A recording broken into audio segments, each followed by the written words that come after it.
conduct, the perpetration of mendacity, the promotion of mediocrity have all vindicated the rectitude of the statement. GJA believes that journalists should be trained.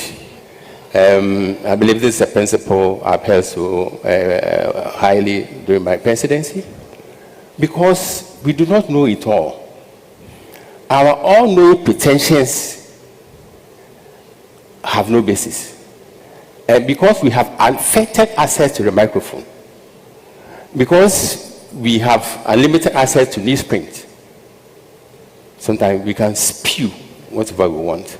But the fact is that we do not know it all. So this reinforces the need for us. Let me cut in there. Yeah. So the GJA really is not a regulatory body. Sure. But you're there for a reason. Yeah. And if indeed journalists sit on the radio and TV and spew absolute nonsense, what does the GJA do to that journalist and the media house, knowing that you are not a regulatory body? But how do you come in, knowing that you are an association? And it's happened in the past, it's still happening, it will happen tomorrow.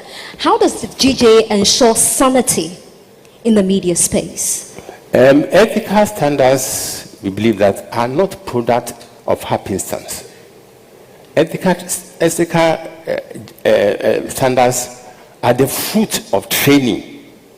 So the more we capacitate journalists, the more they imbibe ethical standards, the more they internalize ethical standards and reflect same in whatever they do. So training is of utmost importance. Okay. Training has no substitute at all. Okay. But what do you see? Because of the freedom to practice journalism, Article 19 or the investor right, human right, offers anybody at all to receive and disseminate information. But training is of utmost importance. Some are lavishly gifted with linguistic mastery. Some are gifted with literary embroidery. They can write superb penmanship, they can display. Okay. Some can also they can proverbs, they can put them together 1,000 within one second. Right. But all this does not make you a quality journalist. You need to be capacitated. So this is the emphasis we place on. And we also have a code of ethics. It is our professional Bible or Quran. So every journalist is supposed to, first of all, internalize this code of ethics and also reflect. You 100% believe that every journalist has this code of ethics? That is the ideal situation, but the reality is that... Are there any journalists in this building? Where are your codes of conduct? Do you have any? Vanessa and Co. I'm sure they haven't seen one in a while. Gerhard, I'm coming to you as a communications consultant and strategist. He talks about training, which is very important, and he says it cannot be replaced, which is absolutely true. Do you feel that when you are listening to the morning shows in the morning, especially on the local speaking radio stations? Do you feel it? Thank you. Thank you very much, Nanaba. Let me first let something off my chest, and then I'll come to your question. Free your chest. We are all Ghanaians. We would want to do whatever is possible to curb fake news. It doesn't help anybody, doesn't help society, doesn't help build democracy. However, in that effort, the police, the security agencies have no responsibility or right in arresting anybody for fake news. They don't. They don't because fake news in itself is an exercise in free expression. And can you educate us more? Arresting somebody for fake news is an arrest of our freedoms, of our constitution. I wake up tomorrow morning and I write, Gerhard Mensah is impotent. And you are not impotent. And this story goes viral, wild.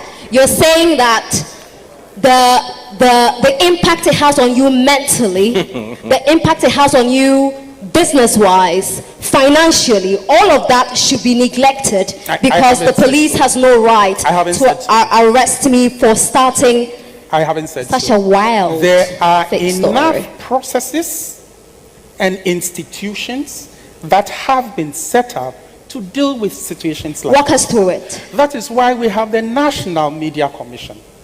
And so when there is news about you that you think is unfair, you recourse to the National Media Commission. Don't forget that the security agencies, unfortunately, in this part of the country, have become an agent of the government.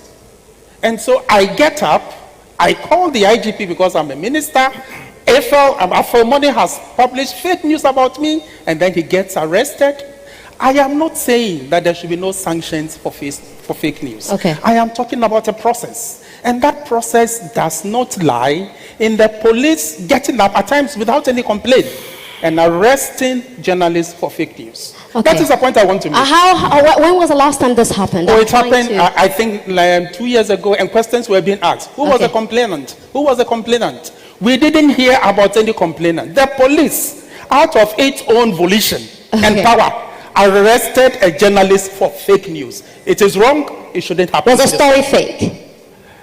I am not talking about whether it was fake or not. I am talking about the process. Okay, all right. In as much as we all want to defend Ghana, we must be careful about the processes we adopt. Don't forget, there are tyrannies.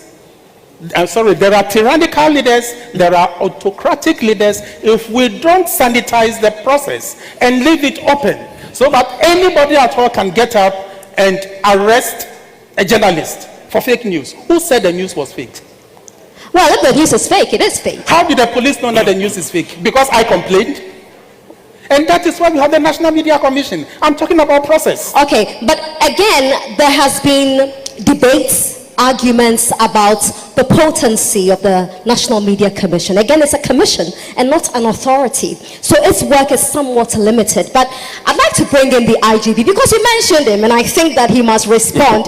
Pardon me for circumventing the process, but I like circumvention. Okay. Thank you, Nanawa. I think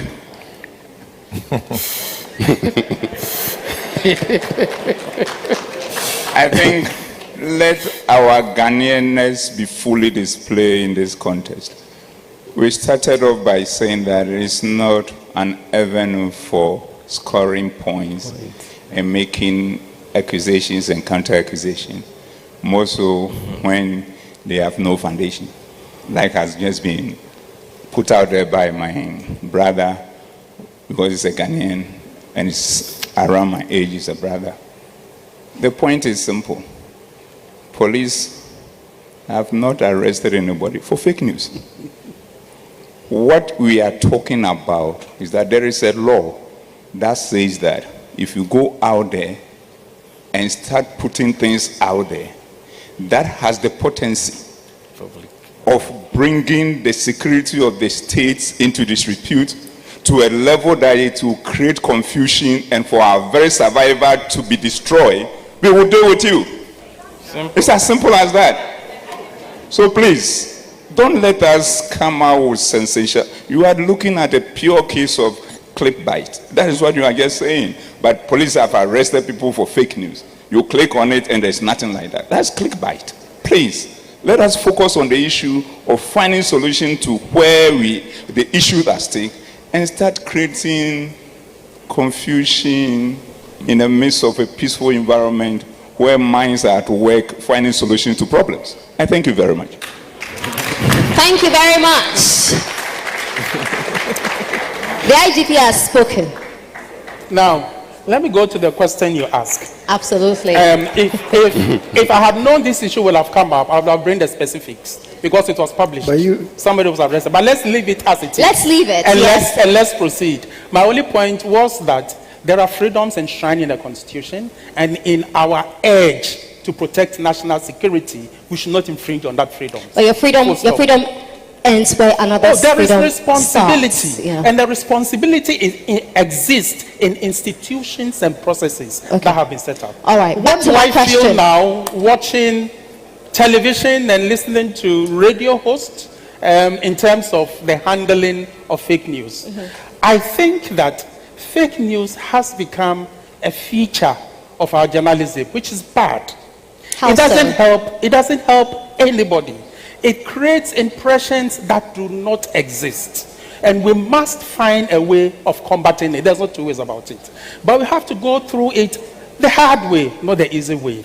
Now, when I listen to television hosts and I listen to radio hosts today, I think there is a great effort to find a way between which news is genuine and which news is fake.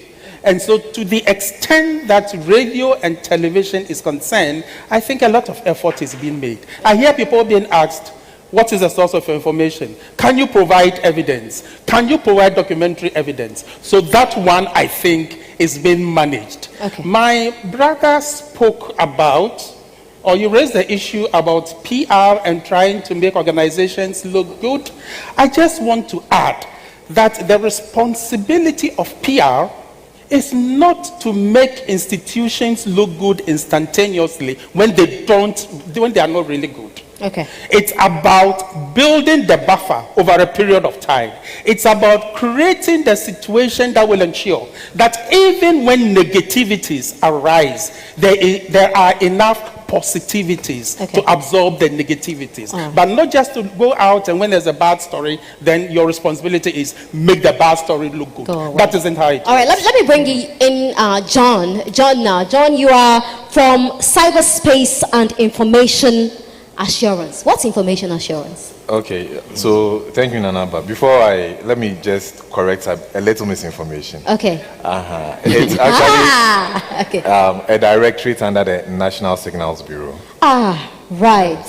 So officially, we can have misinformation as well, which is not intentional. Yeah. So, Cyberspace and Information Assurance is under the National Signals Bureau. Yeah, So you are that's not an independent. No. Okay. Thank you for informing me. All right. Now, I mean, we are talking about strategies to combat disinformation in the digital space. When we're listening to the young people, one of them said something quite profound and unfortunate, that when you see a story, to assess if the story is true or false, you see the number of comments, the number of likes and reposts, and that for them somewhat suggests that the story is true. You are directly working in the digital space. How do we combat this problem? Okay, thank you very much. It's a bit unfortunate, but the situation he said is also real. I'm not sure he was telling lies. Back in the days, let me shift you a bit. If you listen to radio, GTV, you read something in the newspaper, you can take it as gospel truth. There is no way for you to go and even verify, because you trust that the system would have verified. But now we live in a digital space where people want to make news for their own reasons. Normally when it comes to these clicks and likes, it's for monetary terms. People want to trend to be popular. People have role models, or sorry to say, celebrities, that anything that they come out to say is assumed to be true. Okay. I think the problem there is people taking social media and assuming that credibility it had those days that we had the print media and the television stations. To curb that, we need agencies on the ground who also monitor this social media spaces. We need people like our IGP, Dr. Adam Paris, said, if you see information that is not true, you owe it as a responsibility to also push that information.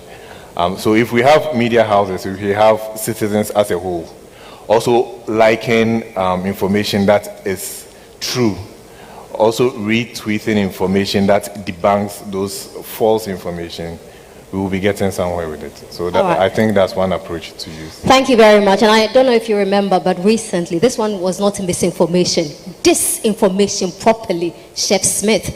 Let me bring in Maximus. And in fact, all the media houses had that headline, you know, almost even some international media houses were misled as well. They had that bold headline.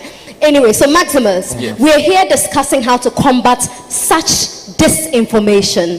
Right. How do we do it in a digital era, in the digital space? I think first of all, you have to look at the source. Who produced it? Now, in the age of the digital media, what we are doing is that we've flipped the web to the consumers. So now we have a consumer producer audience, especially for social media. So when you have information in this raw form, we want to package it in our own opinions. Okay. And that's why we either misinform or disinform. So the first thing is look at the producer of the content. Who is producing that content? Very important. Then the platform that they are even distributing the content on. You need to look at how credible that platform is. The challenge with social media is that they tell you all the content that you distribute on their platform belongs to you. So you are the ones creating the content and you have the right to that content. Now, because we also consume it, as audience, if we don't check who is producing it, to know even their background and the fact that even they have access to, credible data or information that they are pushing, then we will fall prey to distributing it. So we just be clicking, retweeting, sharing, embedding it on our website and all that. So we need to look at that. Then you need to look at the purpose. Why are they sharing this particular content? Why would we want to share any content about my brother being impotent? That the IGP won't come. The IGP won't come after you, right? What is the intention behind that? So if I want to misinform or disinform, there's a reason why I'm doing that, right? Is it for my personal benefit? If I want more people to click on my links so that I can get more views and then monetize my channel, you need to also know that. Then you need to know your peers. Who are you following? Now, if every time somebody is sharing, there's a link, a snake has given birth to a baby with 8 heads, and you want to click on it.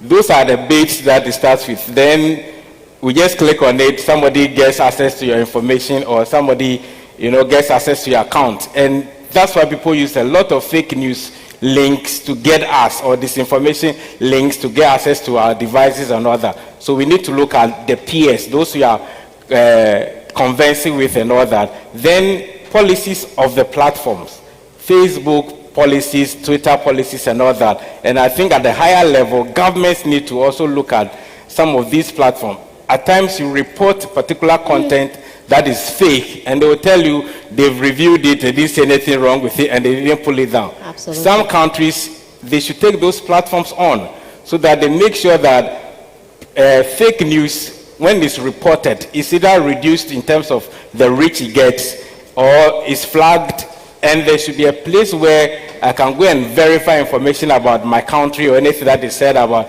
the particular country. We don't have that. So they automate a lot of the reviews, and some of these fake news are left to trend. And because they build algorithm around how content is distributed, instead of traditionally we distribute the content or look for the content, social media, the content finds you. So if they don't tweak the algorithm to be able to fight fake news, the more people click, the more people share, the more people comment on it, the wider it trends. So those are the things that we need to look at for. And I agree that we need policing. Punishment, policing is very important. If you churn out fake news, the police will come after you. Okay. And since the IGP is here, I'd like to say to the IGP that I think I'm one of the journalists, probably the only journalist who gets faked all the time on social media. There's always some story about me. And I have gone to the cybersecurity office so many times. Now I'm fed up of going there because nothing really happens. So I'm coming to Ambassador Boateng. How do we continue to have confidence in the police? Because someone like me has just decided that I give up. I am not going to cybersecurity again because I've been to cybersecurity more than 20 times.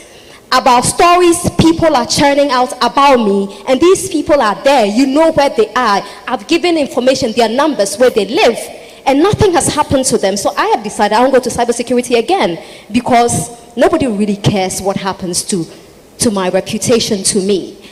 But the IGP this morning is reminding us that the police is determined to do its work and crack the whip on misinformation and disinformation. For you as a media man, and I'm sure you've also bore the brunt of fake news before, especially when you were in China as our ambassador, how do we continue to remain confident in the police despite what we do not get?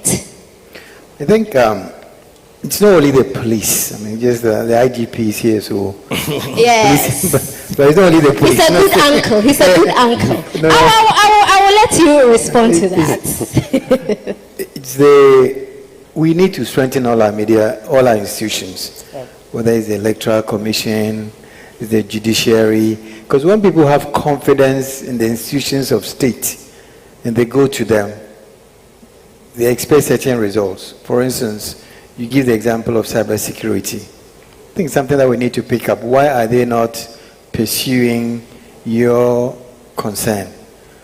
Now, if it's within their domain, we need to know. If it's the National Media Commission, we need to know. They need to be strengthened. Because all these countries that work, it's because the institutions work. It's not about individuals. I think where the police come in is where the security of the state is threatened. And I think that that is paramount to anybody's personal liberties. We have to be very, very clear on that. Whether it's in the US or UK or any country, the state is paramount. And therefore, when you start churning out information that is tantamount to bringing chaos, it's the duty of the law enforcement agencies to arrest that. But it's not the duty of law enforcement agencies when it's an individual. There, the processes have to work. The processes have to work. And I think that's where we have a challenge in our country. And for me, I always go back to making sure that our institutions are strengthened and our institutions work. If our institutions are working, a lot of these processes will resolve themselves. That's how I see it. Okay, we have to wrap up shortly. I'll just take brief comments from you. Dr. Afel Moni, should collaborations or will media collaborations deal with this problem? If we put competition aside and EIB decides to collaborate with Media General and Multimedia, the City Group, will these collaborations make any impact? Should they be happening? Certainly, yes. First of all, we need to see the upcoming elections as a national test. We should not, we cannot, we dare not fail. Because the flip side would be a disaster of incalculable dimensions. So as a media community, ours is to join forces with the police, with cybersecurity, with ourselves, and see the election as a national project. We journalists, we can count on them to vote wisely, but this is not a time for you to allow your voting patterns to dictate how you do your work. Okay. We ought to go into this election to ensure that we show fidelity to the principles which underpin our profession. Okay. Number one is truth, verification. You know, we are trained to doubt. So this is a time to shine the light on curiosity and skepticism. This will enable us to verify every piece of information. All right. To ensure that we feed the people with nothing but the truth. Okay. Gehat, you listened to the Minister of Information earlier on Evans's plenary discussion. Did you feel from her utterances that there is enough strategy to stem the tide of disinformation and misinformation going into the elections? There is a lot more that can be done. It calls for a concerted action. Government has a role in that. Government's role is to support professionalism in journalism. Media industry, they have a role in that. What do we do in terms of giving attestation to stories that are genuine? What do we do with crowdsourcing if we want to attest our stories? What do we do with developing our professionals? tech companies, I'm sorry, but tech companies together with social media platforms have a role. They need to invest in tools that would help us identify fake news as early as possible. With AI and generative AI at the level at which they are currently, coming out with those tools that can identify fake news should not be a challenge. Then we as members of the public, we have a responsibility in that. We should be skeptical about the things that we read. We shouldn't believe everything that we read. We should ask for the sources. Where are these coming from? And if we have challenges, we should ask questions about these stories. Then organizations, every organization has a role in this. Organizations should be able to set up those alerts on their technology platforms that will alert them anytime there is any fake news about what they do. So it is That's a huge investment. It's of course, it's a concerted action, Okay. because, look, fake news is a multi-billion-dollar industry. However, its impact on democracy and governance is dire. And we need to invest in order to ensure that we sustain our democracy and that we sanitize the media environment and we restore trust Okay. and public confidence in communication and in journalism. And in the police. I'm very confident in the police. I didn't have that. I am. John, your last words before we wrap up. Thank you. I think misinformation is something that's will be on the rise. And as you said, agencies, individuals need to collaborate more. When it comes to cyberspace, we don't have offenders working alone. It's a collaborative effort. And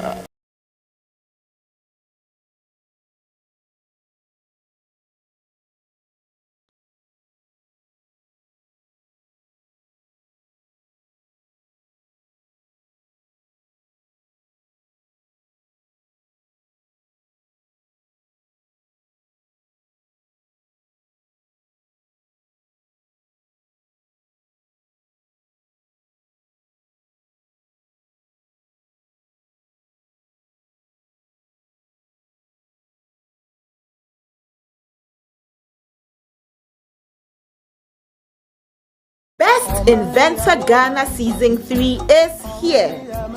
ScanBrain Limited, organizers of the Best Inventor Ghana, has opened registration for the third season of this innovative show. Who can enter?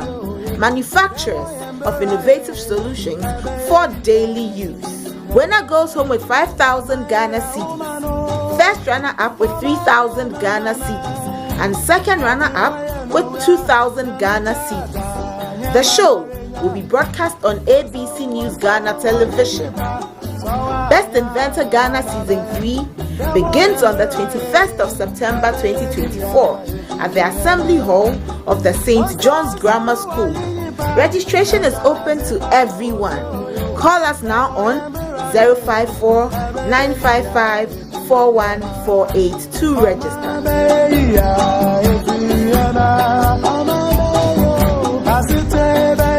Best Inventor Ghana Season 3 is here. ScanBrain Limited, organizers of the Best Inventor Ghana, has opened registration for the third season of this innovative show. Who can enter? Manufacturers of innovative solutions for daily use. Winner goes home with 5,000 Ghana cedis. First runner-up with 3,000 Ghana cedis. And second runner-up with 2,000 Ghana cedis. The show will be broadcast on ABC News Ghana Television. Best Inventor Ghana Season 3 begins on the 21st of September 2024 at the Assembly Hall of the St. John's Grammar School. Registration is open to everyone.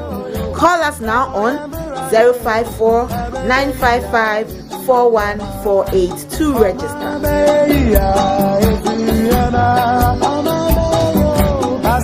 You can advertise your brand or business on ABC News GH Television. Call us on 030-278-8645 or 050-993-0360 to secure your slot.